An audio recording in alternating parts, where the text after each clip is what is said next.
You're listening to the Arbery Digital Experiences Podcast, where strategy meets technology.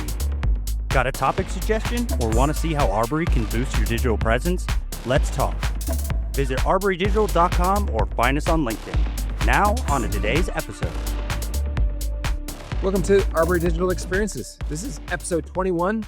I'm Tad Reeves, Principal Architect at Arbery Digital, and I'm joined today by Dwayne Hale, CTO at Arbery Digital. Today, we're got a slightly different topic than usual. Usually, we're talking all about Adobe Experience Manager. Today, we're going to talk about hardware because, and this is not just hardware, but hardware and the subject of sustainability. So Dwayne, do you want to just kick us off right here? Because sustainability is one of Arbery Digital's core values. I mean, it's Arbery Digital after all. So, so how does sustainability and hardware fit into our mission here? Yeah. So typically in an organization, sustainability is a big challenge, especially a tech, focused organization, because you're often cycling through hardware quite a bit. Most organizations I've been at before, they'll do like a 5-year retirement plan for most machines. And then at the end of that 5 years, it gets shipped off to an e-waste recycler or ends up in some, landfill somewhere, even though that's not typically what happens to it, but it can end up happening. And so at Arbery Digital, when we were focused on acquiring machines for our developers, our project managers, top to bottom CEO to interns, we came across a company that took sustainability to a whole new level when it comes to laptops and now desktops. So that company, just want to throw that out there. We're not being paid to, review this or anything, but it's a little company named Framework, and they build modular laptops. So that really kind of segues into the sustainability portion of it. So if you've ever worked, with a corporate IT job or even a non-corporate IT job in the past, you'll often know that, like, as we've been progressing, laptops have kind of went from being a computer that you could carry around to being more like the phone in your pocket, where all the internal modules, CPU, memory, the hard drive, it's all soldered to one board. And that poses, sustainability issues. Let's say down the road, a project manager leaves the company or, gets a new machine or something along those lines. How do you reuse that machine outside of just handing it to another project manager? With traditional laptops, you can't upgrade. Well, most traditional laptops, you can't actually upgrade the hard drive to a larger size hard drive. Thinking in terms of, most MacBooks these days, they all have the components soldered onto them. So how that also poses a challenge to the organization of how do you reuse the hardware if, for say, you've got a developer that needs a machine, but you have a project manager that just gave up their slightly underpowered machine, because most project managers are not going to be developing code or running builds or running virtual machines on their machine. So how do you bridge that gap between being sustainable and reusing the hardware versus controlling cost as well? Because you don't want to just run out willy-nilly and buy, a new machine for this developer when there's the chance you could reuse something that you already have purchased and already have owned. And that's where Framework comes in. They're fully modular laptops, so things like the memory, the main board, and the hard drives are completely replaceable. Really, I would say the difficulty in replacing them is not, if you can build your own home computer, you can definitely manage with a Framework. It's, they even ship you the tool to be able to work on the Framework. Yeah, exactly. Yeah, I would say it's even easier in some cases because, even a desktop PC build can sometimes be a little daunting. I mean, building a Framework laptop is remarkably easy. Like, I would put it to anybody who has even any basic level of physical skill. They're not like a klutz or something like that. Like, pretty much anybody could do it. But that also means that a lot of those things that need to be upgraded or changed or something like that could also be done. You could walk somebody through with instructions and say, oh, you needed a new, your Wi-Fi module burnt out or something like that, which would have been a laptop ending event for a MacBook or for your average Dell or something like that. With this, you just can send somebody a Wi-Fi module and say, the instructions are right here. You can totally do it. Just print them out and you're good to go. Yeah, and so it's kind of taking the old paradigm of what laptops used to be and bringing it into the future. I remember, this might age me a little bit, but I remember my first laptop I purchased going into college. It had a little door on the bottom. You could add RAM to it. It had a little slidey card on the side. You could change out the hard drive if you wanted. And then, so it's kind of bringing the old back into the new. And what that means for an organization is the machines are a lot more sustainable, and you get a lot longer useful life out of the machine before, it ends up being retired and then, sent either to recycling or, what we do here at Arbery Digital is we find good causes that we can then donate the machines to, because even though they may not be, performing enough for a developer or performing enough for, a project manager, there is still use cases out there where things like schools or churches or community groups might have a need that they can't, go out and purchase a brand new laptop. And thus, by us donating them back into the community, they do get a second lifetime, even outside of the corporate world. But even that, I think, is almost an edge case right now with Framework, because like when Framework first came out, it was a little bit of like, okay, it's a fun business model if they could keep this up. But I thought that the likelihood that they were actually going to get to their second revision of that was like a little low. I thought it was awesome, and I really loved the idea. I was like, go guys, but when they like, oh, good, well, there's the 12th gen Intel. Okay, good. They revved up on their motherboard. Since then, 13th gen, they came out with an AMD 7000 series. They came out with AMD Ryzen AI 300 series. They've got so that Framework 13 chassis has now seen 5 upgrade cycles. Yep, they've got new screens, new camera module, new keyboard, a bunch of stuff that they've done newly, and it's been. You can just keep that thing going. It's a really solid chassis. It's as solid as any MacBook in terms of a chassis. Like I don't see it as inferior to a MacBook chassis. It's all aluminum, super light, super portable. You know what I mean? And right. you can take a 13-inch chassis. Like it's a machine that, let's just say you gave one of these things to an intern. And then next thing you know, you've got an AM developer, and that person's going to need to put a couple of VMs on it, and they've got RAM and CPU needs. You're not buying an entirely new laptop. All you got to do is maybe you just got to throw some more RAM at it, and it's good to go. You can put 96 gig of RAM in a 13-inch chassis. You put a 4 terabyte drive into a 13-inch chassis. It's a beast. So I get things that the amount of additional lifespan that you can get out of one of those is amazing. Yeah, what really struck me with the revisions that they've been bringing out is that they fundamentally haven't changed the chassis, if at all.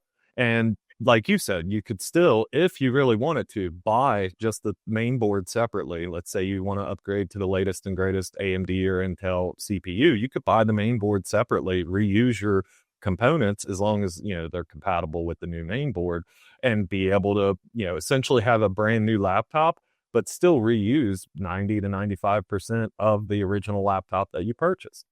That's right. And I think they have done little things, like whatever, they found that they wanted the hinge mechanism to be a little nicer, and so they upgraded the hinge mechanism a little bit. But yeah, that the basic stuff is still the same. They've had amazing deals too on refurb ones, which that's the other thing too about buying a refurb laptop, is I've always had my kind of qualms about buying a refurb laptop where the warranty period's almost already expired, and you're like, is this, how much life is this thing going to have before it's just another one on my notebook shelf? Which I kind of wanted to have my stack of laptops here for this podcast, because I've got a stack of old laptops, which I just, whatever, one of them's got a cracked screen, can't do anything with it, but it's got a soldered on SSD that I can't do anything with. I mean, I could put a drill press through it or something like that, but I'm like, okay, good, maybe I'll find something to do with it. Goes on the shelf. I've got like 6 laptops that are all sitting there. I'm like, what am I going to do with this thing? I don't want to throw it away. I haven't brought myself to throw it away yet, or I got to do the work to dispose of it. So it's just sitting there. But a lot of them just have like one flaw. Like if the CPU was a little bit faster, if I could stick a little bit more RAM in it, it'd be good. If the screen wasn't busted, it'd be good. If the touchpad wasn't busted, if the battery hadn't ballooned a little bit, like even battery issues aren't a laptop ending event with this. You just order one online and you just put it in yourself. You don't even need to take it to a service center, which that to me, it's brilliant. Yeah, it is brilliant. And what that translates to us here at Arbery is that we can actually get longer lifespan out of the laptop before we end up retiring it. Circling back to, the 5-year, most organizations I've been at typically do a 5-year lifetime on all their hardware, laptops especially. And here at Arbery, we're shooting for a 7, possibly 8-year. I'm going to try to go 8 personally and see if I can make it that long without having to scrap the entire laptop and order something new in. And so that really does increase the laptop's useful lifetime at the organization. Yeah, I agree. There's a couple other things though too that I think are worthy of mention. One of those is that so a lot of us are engineers at heart, and especially these like ops focused folks like us have a lot of hands on with the gear that make up the internet. And as you bring somebody new on, like somebody straight out of college, one of the things that I found with a lot of college folks these days is they're not getting a lot of computer basics. Right. They might be great at Python. They might be fabulous JavaScript developers, but the amount of actual can you tell me what the difference is? Like what could you point out where the CPU is in a modern system? Could you point out, like, do you know how to install RAM? Like, do you know what it looks like? Things like that. They might not even have familiarity with the parts of a computer. And I think that even just getting folks say, good, here's a computer. It's a little bit, kind of an IKEA type of it. Like you can have a computer, you just got to go build it. And, and just get folks like, good, here's the thing that you're going to be working on. Touch it. It's A-okay to touch this thing. Obviously don't, scuff your feet on the floor and then touch your RAM or something like that. But you can teach folks the basics of what is even in a computer and therefore give them a little bit more control over this machine that they're driving on a daily basis. Right. And given that Arbery Digital is a remote-focused organization, that also empowers the people, developers in the field, anybody, like you said, with a bit of, can you turn a screwdriver? Can you follow a YouTube video? They can actually do field repairs on their own, and they don't have to, for instance, closest Apple store to me is about 2 hours away, an hour and a half. And if I have an Apple, something goes wrong with it. Now, I'm not bashing Apple. I mean, we use that here at Arbery as well. I have to drive 2 hours to fix the part or fix the machine. Whereas if something goes wrong with my framework, I can drive half-hour away to a Staples or whoever sells, memory modules or NVMe modules, and I can pick one of those up, pop it in, and be right back on the road. Yep. Yeah, I agree.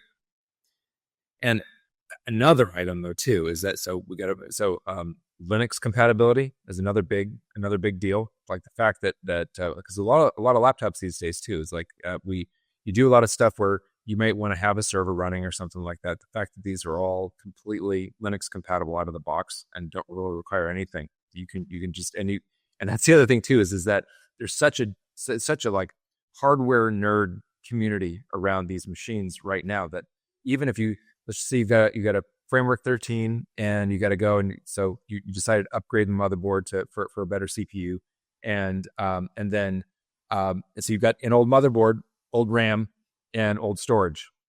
There are folks that are selling, like even Cooler Master, are selling cases to go and just stick that motherboard in. So now you have yourself a whatever quad CPU, 11th gen Intel or whatever it was that your old machine was, server, little itty bitty server machine that you could go and turn it into a router or turn it into a NAS server or turn it into whatever you want to do and run any flavor of Linux you want on it because it is already running out of the box. Yep, and that also plays into the fact that if you're an organization where you're running a network operations center or you're running digital signage throughout your headquarters or your offices, you could actually repurpose that machine as a digital signage machine, even even if, let's say, like a project manager couldn't use it because it's too slow for them, or an intern couldn't use it because it's not performing enough for the activities that they're doing on it, it still gives that machine a longer lifespan by becoming something that just shows network statistics or shows elevator pitch as you're coming into the organization's building as to here's what we do. And it really does expand not only the use cases for the hardware itself, but the lifetime of the hardware, which then plays back into the sustainability because it's keeping it out of an e-waste recycler or out of the landfill, and it just gives a longer lifespan to the hardware overall.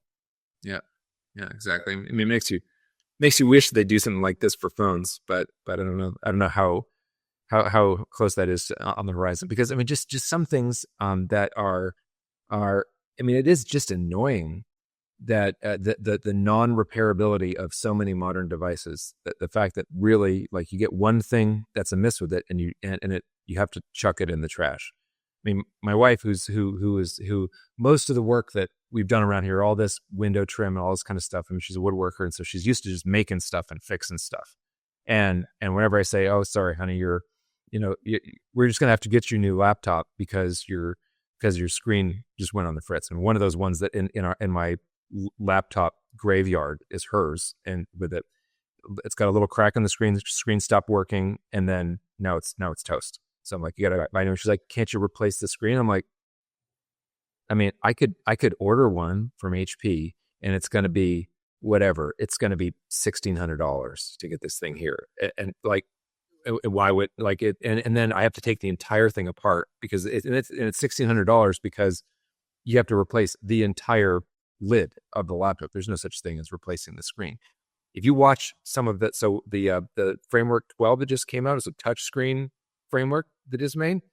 You can actually use or replace the touch screen on that thing. It was the most beautiful thing. I think I made an audible noise that I probably shouldn't have when I watched that video. I'm like, oh my goodness gracious, you can just sit there, and if you crack the screen, you could just replace the screen and just stick it back on. So an itty bitty form factor touchscreen device that you can replace all the bits on. Right, and that's not even common with any other touchscreen tablet or small form factor PC on the market. You have to have specialized tools, plungers, suction cups, specialized glue to try to get the screen out of it, and then you could even damage the device trying to replace the screen yourself. Whereas Framework makes them more approachable to the average person that has, like I said, can you turn a screwdriver? Can you follow a, instruction manual or a YouTube video on how to replace it? And it really does make it also reinforces the idea of the ownership of the device, right? Because I could see where some folks are like, it's a throwaway, I'm not really too worried about, if I drop my laptop or if this. And when it's replaceable and you can actually get in there and make upgrades or replace broken components, that's when you start to, really take ownership of the device, because you feel like, hey, I can actually fix this myself. I don't have to just throw it away and start over. I can get this back up and running and, be off to the races again. Oh, totally. And not have little, single use case things be a thing that totally deep sticks you from being able to use the device anymore. Like at my last company, I had a developer machine, and I had something new came out in AEM world, and I needed to run multiple VMs concurrently. And I was testing some stuff out. I'm like, I need more storage. And so and there was no way to upgrade the storage on my machine. And they're like, good, well, we're just going to have to give you a different machine. So they had to ship me and then the only way they could do that was ship me a 17-inch Dell Precision laptop. This thing was like 9 pounds. It was ridiculous. That was just so I could get more RAM and a little bit more storage. Right. And then that kind of plays into the concept that Framework has of these pluggable expansion modules. Yes. Now, they all run on, some generation of USB-C, but in that particular use case, let's say, one of our developers is having to process a bunch of images for a customer or just a bunch of assets in general, and they're using their laptop as a go-between. You could order one of those expansion modules, plug it right into the laptop, and be up and running and not have to wait for a laptop to come into you, deal with the issue of it being a 17-inch brick. And it's far cheaper to do that than to order a whole nother laptop. Or even if you think about the effort and man hours that goes into the IT department to prep that machine, image it, send it to you, and then process your machine when you send the one that doesn't have enough space back, you're getting in some pretty decent cost savings that right then and there. That's right. Never mind the fact that the storage in any of these have been M2, and it's been M2 for a long time. It's probably going to be M2 for a while, right? What I found too is and it's, what's odd is it even works in the Windows world these days. It used to be that you couldn't take a Windows installation from one machine and put it in another because it would say, oh, and it would barf at you and say that you've got a different computer. I've now done this on 2 occasions where the motherboard changed, and I've got a new machine. I took the SSD from one machine and then went and shoved it into the other machine, and then I was back up and running. And I didn't have to go and reinstall everything. It works especially well on Linux, but it even works on Windows to an extent. So, but that saves you from the multi days of lost developer production of resetting up your machine, because everybody knows that when you get a new laptop, you don't just get a new laptop and then you're running. Everybody knows that new laptop week means you've lost like 3 to 4 days. Yeah, installing. Yeah, all the tools that you previously had, your build tools, not so much the IDE and per se, because that can be, if an IT department is pretty slick, they can go ahead and have a developer image. But it starts to get into the weeds of how many images are you going to have, depending on, what kind of work your developers are doing. It can become a little unwieldy to have a bunch of images with, Brew installed, or trying to think of some toolings here that, the Google Cloud CLI. Google Cloud CLI, multiple different VPN clients for different customers and so forth. I mean, it can go really deep in terms of how many things you have to set back up. Like right now, I could tell you if I had to go and redo my laptop from scratch, that would end my week pretty much. I wouldn't be doing any customer work for a little bit. So right. It's nice to have that as an option too. I think that is just another piece of it. Yeah, and touching on the extension or expansion cards, this was something that me and you were talking about earlier in the week. Imagine that you take, a framework 13 that a project manager was previously using, and they, only had it configured for, let's say, USB-A/C and an HDMI port and maybe another USB-A. And then you're going to send that framework to a developer, and they're like, hey, I want to run it on my desk with 2 monitors.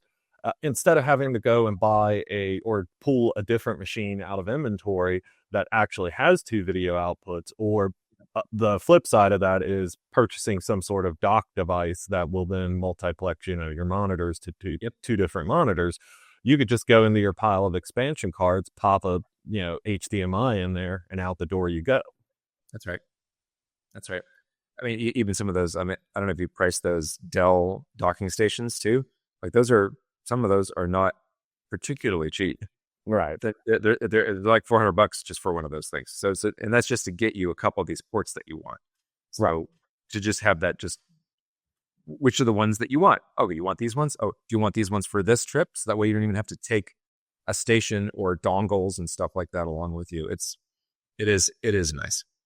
Yeah, and I could see it being really useful for consultants that go on site to a customer, and that customer may have HDMI available to you if you're doing a presentation, or they might have, hey, we only have DisplayPort at, this location. So are you going to pack up a bunch of, conversion modules to, take your HDMI to DisplayPort, or would you much rather prefer to take a handful of these little, they're almost a half a business card in terms of physical size, and you could just pack those with you and be ready when you get on site to the customer to be able to interface with whatever it is that they have there. Especially if you're giving architectural presentations or logic, diagrams of how software works to a particular customer, you could just pack up your extensions and take them with expansion modules and take them with you, versus having to carry around this, bundle of cords and different connectors and modules that don't pack easily. They take up a lot of space. It just kind of seems bulky where, with the modules, you could put one in your shirt pocket and take it with you. It's not necessarily, cumbersome to travel with that. Yeah.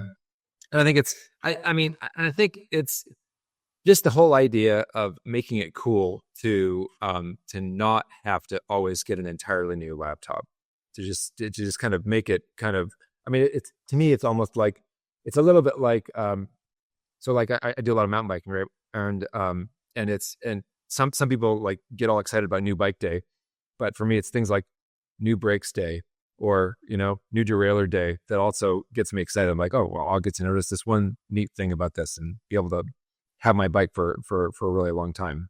Cause I think that just be, and I think that also the whole idea that, that Framework has kind of championed, I see it kind of popping up around the market a little bit more these days. Is not so, because for a little while, Apple was kind of swaying everybody's opinion. And again, we're not hating on Apple at all. I mean, they make some of the most beautiful devices ever.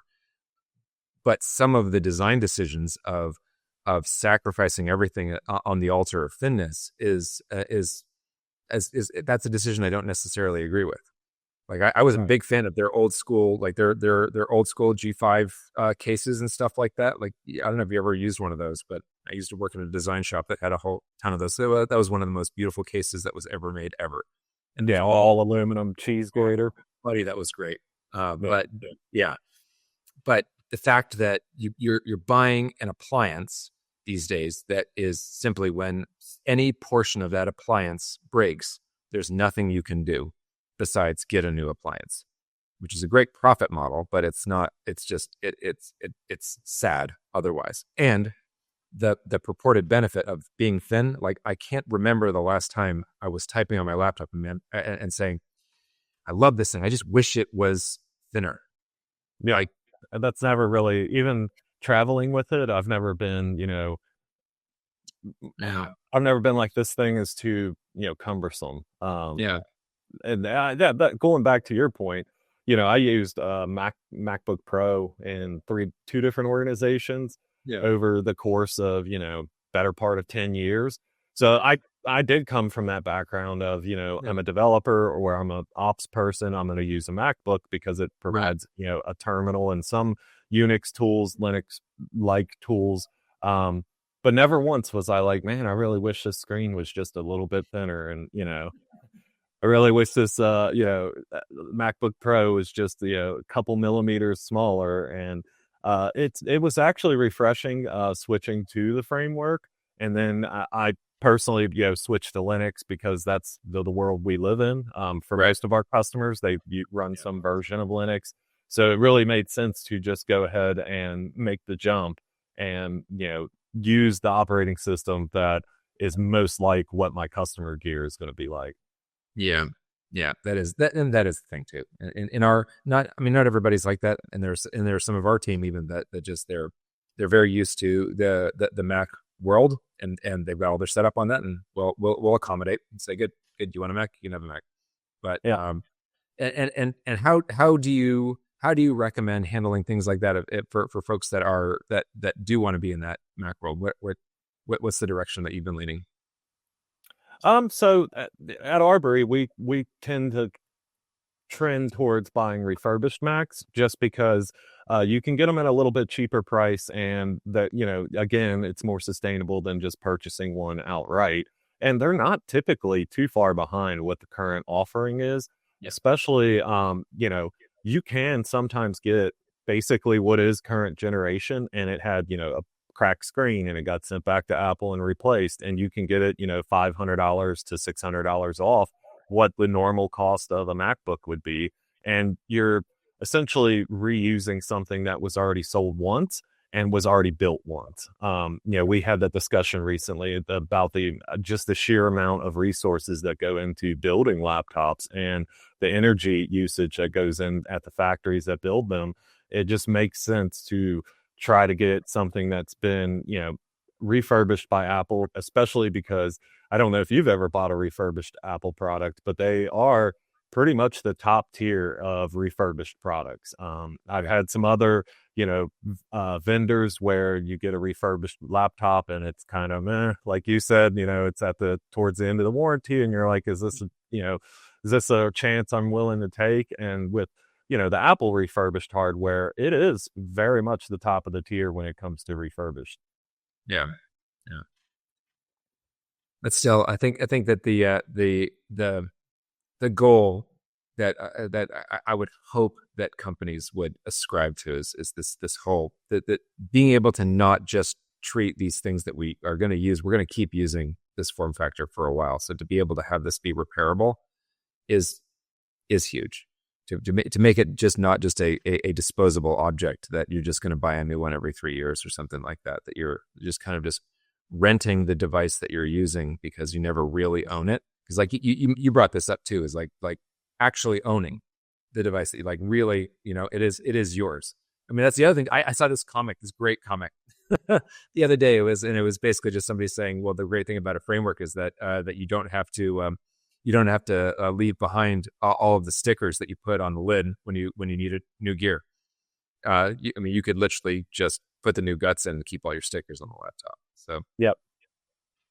And so, the framework does have a lot of positives, especially for a corporate organization, because, you're going to have some cost savings over something like a MacBook or even, comparable Dell for that matter.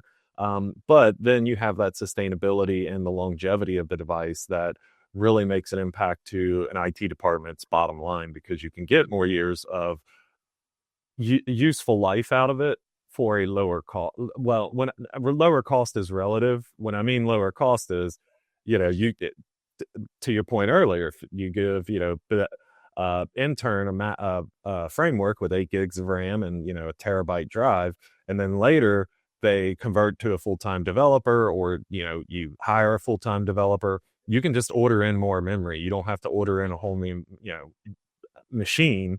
And that alone, can save let's say conservatively, like $1,200 for a whole new machine that you might have to otherwise buy for that developer, because, you can't reconfigure the Dell the HP or whatever brand it is. You can't actually go in and add more memory to it. It's true. And that's the thing too. You go down Newegg and you just start looking at stuff, and there are a ton of different. It's not just an Apple thing. There's a ton of different vendors right now that have done the same thing in terms of sacrificing everything on the altar of thinness, and have soldered and are selling you a brand new laptop with 8 gigs of soldered on memory, non-expandable, which I think should be, illegal and against the Geneva Convention or something like that, because it's like that laptop, even though it technically will run Chrome right now, it how much life is it going to have before it is unusable? Yeah, Chrome would be basically all it can run. Yeah, that's right. Depending on how many tabs you have open. That's right. It's essentially a disposable device that is probably going to have less than a 1-year usable lifespan before you're swearing at it. Yeah. Well, cool, good. Well, I mean, we can probably talk hardware all day, but I think that we covered the main points of why we feel so strongly about this.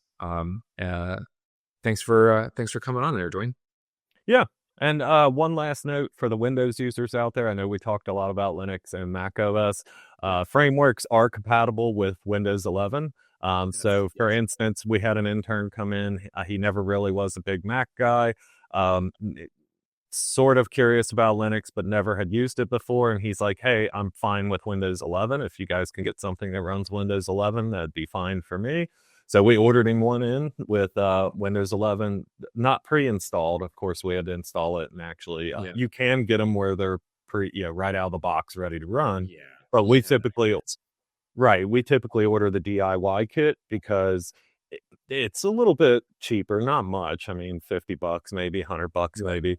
But we build them on site and then hand it out to the intern. Right. Yeah. Which that totally. I mean, these days too. I got into Linux entirely because of my loathing for the Balmer and Gates led Microsoft. That was entirely why I learned Linux in the first place. And then since then, Nadella's leadership has been fabulous at Microsoft. There's a lot of things to like about things that they're doing. And I think that Windows Terminal and Windows Subsystem for Linux are like basically the best things that have happened to Microsoft, the best single programs that they have created in recent memory. I mean, they make anything just in the Linux world pretty much doable on a Windows machine. Yep. Well, cool, good. And I think we'll cut it there. Curious about everybody else's feedback. I wonder if we have a single other listener too who's a framework user, but we'd love to hear from you. Yeah, if not, maybe we piqued their interest in sustainability and electronics. Yeah, that's right. All right, cool, good. Well, then we'll talk to you guys all soon. Yep, have a good one.